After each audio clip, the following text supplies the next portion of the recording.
नमस्कार,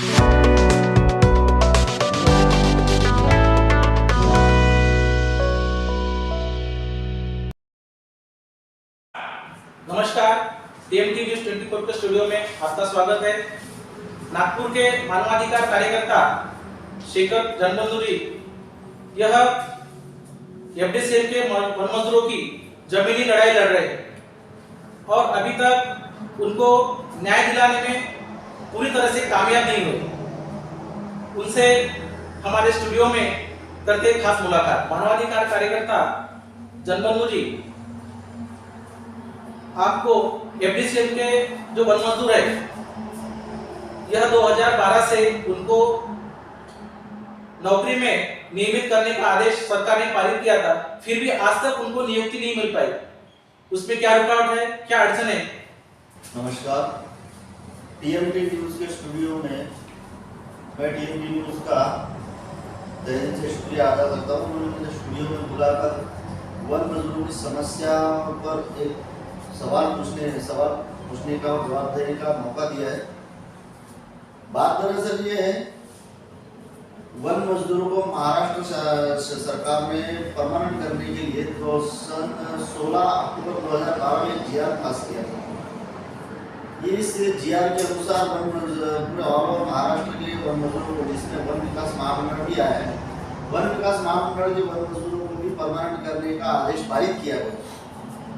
मगर कुछ प्रशासकीय अधिकारियों की गलती के कारण या उनके कुछ निजी स्वार्थ के कारण अभी तक लगभग 1058 वन मजदूर और पूरे महाराष्ट्र में 1058 वन मजदूर बदहाली की जिंदगी जी रहे, जिनको अभी तक परमानेंट नहीं किया गया है। वो शासन निर्णय के अनुसार पात्र होने के बावजूद भी उनको जानबूझकर परमानेंट नहीं किया गया है। अब पिछले 18 सालों से ये वन मजदूर ये लड़ाई लड़ रहे हैं। न्यायालय से लेकर तो मंत्रालय तक इनकी लड़ाई जारी है पूरे महाराष्ट्र लेवल पर। और ये प्रकरण मेरे पास में 2015 में आया। 2015 में मैंने इसे माहिती अधिकार के अंतर्गत लेने के बाद काफी सच्चाई सामने आई और वो सच्चाई अभी धीरे धीरे हमने मंत्रालय के सामने रखी, न्यायालय के सामने भी रखी है। मगर पता नहीं क्यों ये मंत्रालय उसमें लगातार देरी किया जा रहा है। बात ऐसी है कि 8 नवंबर 2017 को राज्य माहिती आयुक्त, माननीय राज्य माहिती आयुक्त ने एक प्रस्ताव पारित किया था, एक आदेश दिया था, जिसमें सारे वन मजदूर पूरे डॉक्यूमेंट चेक करने के बाद में पता चला था कि सारे ये जो वन मजदूर है ये शासन नियुक्ति में पात्र है, इनको नियुक्ति आदेश मिलने के लिए पात्र है। लेकिन इसके बावजूद भी इन्होंने वन विकास महामंडल ने जानबूझकर देरी की। उसके बाद 18 नवंबर 2019 को लेबर कमिश्नर नागपुर के सामने सुनवाई के दौरान एफडीसीएल के अधिकारियों ने ये बात कबूल ली थी कि उनके हाथ से जो गलती हुई है, उन्होंने उनको परमानेंट करने के लिए वो लोग कबूल हो गए थे। उसके बाद दिसंबर 2021 में बोर्ड ऑफ डायरेक्टर कमेटी, वन विकास महामंडल की बोर्ड ऑफ डायरेक्टर कमेटी ने 29 दिसंबर 2021 को एक अपनी कमेटी में प्रस्ताव पारित किया। ऑल ओवर महाराष्ट्र के वन मजदूरों को परमानेंट करने के लिए इन्होंने एक प्रस्ताव पारित किया। आज इसको 1 से 1.5 साल का एक ये होने के बाद में भी 1 से 1.5 साल गुजर जाने के बाद में भी उस पारित किए गए प्रस्ताव के अनुसार इनको आदेश नहीं दिए। अब इसकी हमने बार-बार मंत्रालय तक इसका पत्र व्यवहार किया है, मंत्रालय से भी पत्र व्यवहार हो चुका है, फिर भी वन विकास महामंडल के अधिकारी इसको नजरअंदाज किए जा रहे हैं, जानबूझकर नजरअंदाज किए जा रहे हैं। एफडीसीएल के वन मजदूरों को नियमित करने के लिए जो देरी हो रही है, इसका कारण क्या है, मुख्य कारण क्या है? एफडीसीएम वन मजदूरों को परमानेंट करने के लिए क्यों आगे पीछे देख रहा है, इसका कारण हमने थोड़ा जानने की कोशिश की है। मैं आपको बता दूं, अभी हाल ही में जनवरी महीने में बल्लारशाह के विभागीय व्यवस्थापक प्रफुल्ल वाघ को बोगस वन मजदूर दिखाकर करोड़ों रुपए गबन करने के इल्जाम में आर्थिक गुन्हे शाखा चंद्रपुर ने हिरासत में लिया। ये एक बहुत बड़ा कारण सामने आ सकता है, आया हुआ है कि अभी बल्लार शाह अधिकारी को बल्लार शाह का घोटाला दिखा है और ये घोटाला सीधा आर्थिक गुने शाखा ने पकड़ा है, क्योंकि ये करोड़ों रुपए का घोटाला था। बोगस वन मजदूर दिखाकर ये लोग करोड़ों रुपए सरकार का अभी तक गबन करते आए हैं। और ये अगर बल्लार शाह में हो रहा है, इसका मतलब ये सारे महाराष्ट्र में कई सालों से चल रहा है। इसका मतलब वन विकास महामंडल के आरएफओ से लेकर तो एमडी तक जितने भी अधिकारी और कर्मचारी है वो बोगस वन मजदूर दिखाकर सरकार का करोड़ों रुपया गबन कर रहे थे। आगे भी और कई करोड़ों रुपया गबन करने की इनकी एक प्लानिंग चल रही है। और मैं चाहता हूं कि ये प्लानिंग सबको मालूम हो, सेंट्रल लेवल पर हाईलाइट हो और इसकी उच्च स्तरीय एक इंक्वायरी बैठाई जाए। अभी आर्थिक गुने शाखा ने सिर्फ प्रफुल्ल वाघ को पकड़ा है, सिर्फ प्रफुल्ल वाघ को ही हिरासत में लिया है। बाकी अधिकारियों की भी जांच होनी चाहिए, क्योंकि वन मजदूरों को जो उनका न्याय मिलना चाहिए, उनका हक मिलना चाहिए, वन मजदूरों का अधिकार, ये भ्रष्ट अधिकारी लोग करोड़ों रुपया गबन करके उनका अधिकार हनन कर रहे हैं। ये उनका मानवाधिकार का हनन है। आज पूरे महाराष्ट्र में हजारों वन मजदूर बदहाली की जिंदगी जी रहे हैं। कायम नियुक्ति के लिए पात्र होने के बाद में भी आज वो एक बदहाली की जिंदगी जी रहे हैं और उनका जो हक का पैसा है ये वन विकास महामंडल के अधिकारी वो डकारने जा रहे हैं। और इसकी ओर सरकार का ध्यान आकर्षण होना बहुत जरूरी है। आज वन विकास महामंडल में जो वन मजदूरों को कायम नियुक्ति करने में देरी हो रही है, ये इस देरी का मुख्य कारण ये सामने आया हुआ है कि ऐसे ही अधिकारी बोगस वन मजदूर दिखाकर उनके हक का जो पैसा है करोड़ों रुपया ये डकारे जा रहे हैं और उनकी कायम नियुक्ति नहीं हो रही है।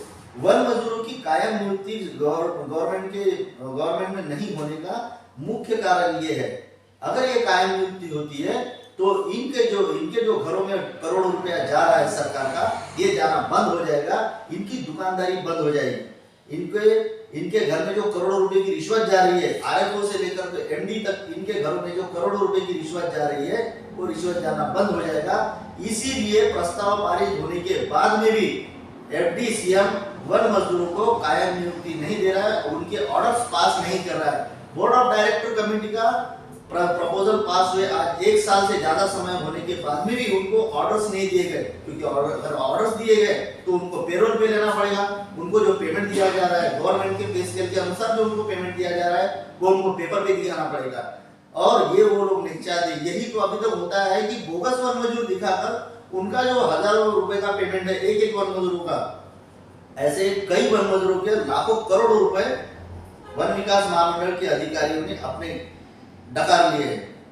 टीएमटी न्यूज स्टूडियो में आज मानवाधिकार कार्यकर्ता शेखर जनबंधु जी, इन्होंने जो एफडीसीएम के अधिकारी के ऊपर भ्रष्टाचार का आरोप लगाया है और इसी वजह से उनको भ्रष्टाचार करने को मिले, इसी वजह से जो एफडीसीएम के हकदार है नियमित रूप से उनको आज उनका न्याय नहीं मिल पा रहा और इसका पूरा जिम्मेदार एफडीसीएम के जो वन विभाग के अधिकारी है वो है, ऐसा इनका कहना है।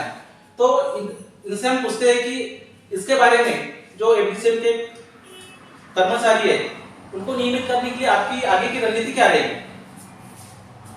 देखिए, इतना बड़ा भ्रष्टाचार जब सामने आ रहा है तो मैं आपको बता दूं पूरे महाराष्ट्र में वन विकास महामंडल के कई विभाग है, जैसे नागपुर, कोल्हापुर, ठाणे, किनवट, गोंदिया, खामगाव, बुलढाणा, बल्लारशाह, मध्य चांदा, चंद्रपूर, यवतमाळ, ये जो विभाग है इन विभागों में आरएफओ से लेकर तो डीएम और डीएम से लेकर तो एमडी तक जो अधिकारी है वो कई करोड़ों रुपए का भ्रष्टाचार कर रहे हैं। ये बात अभी धीरे धीरे खुलकर सामने आने लगी। तो मैं चाहता हूं कि हर विभाग के वन मजदूर अब जागरूक हो जाए और उन पर उनका जो हक मार रहे हैं, ये एफडीसीएम के अधिकारी जो उनका हक मार रहे हैं, तो वो उस तरीके से तुरंत हमारे पास उसकी कंप्लेंट करें, ताकि मैं ये कंप्लेंट उच्च स्तरीय इंक्वायरी के लिए हम आगे वरिष्ठ अधिकारियों तक पहुंचा सकूं। मैं चाहता हूं कि आर्थिक गुने शाखा तक ये बात पहुंचे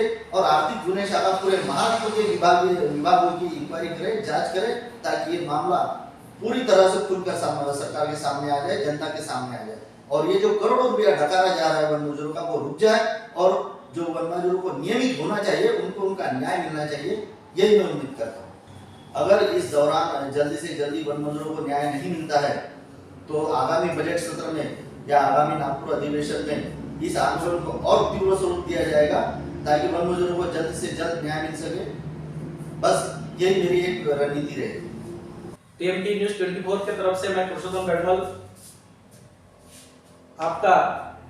आप इस हमारे स्टूडियो में आए और जो एफडीसीएफ के वन मजदूर है उनकी जो समस्याएं उठाई उसके लिए हम आपका शुक्रिया करते हैं, और हम हमारे चैनल के माध्यम से आपकी बात सरकार तक पहुंचे ऐसा हम प्रयास करेंगे, और जल्द से जल्दी उस वन मजदूर को न्याय मिले ऐसी भी हमारी आशा रहेगी, और इसके लिए हम आपका तहे दिल से शुक्रिया करते हैं।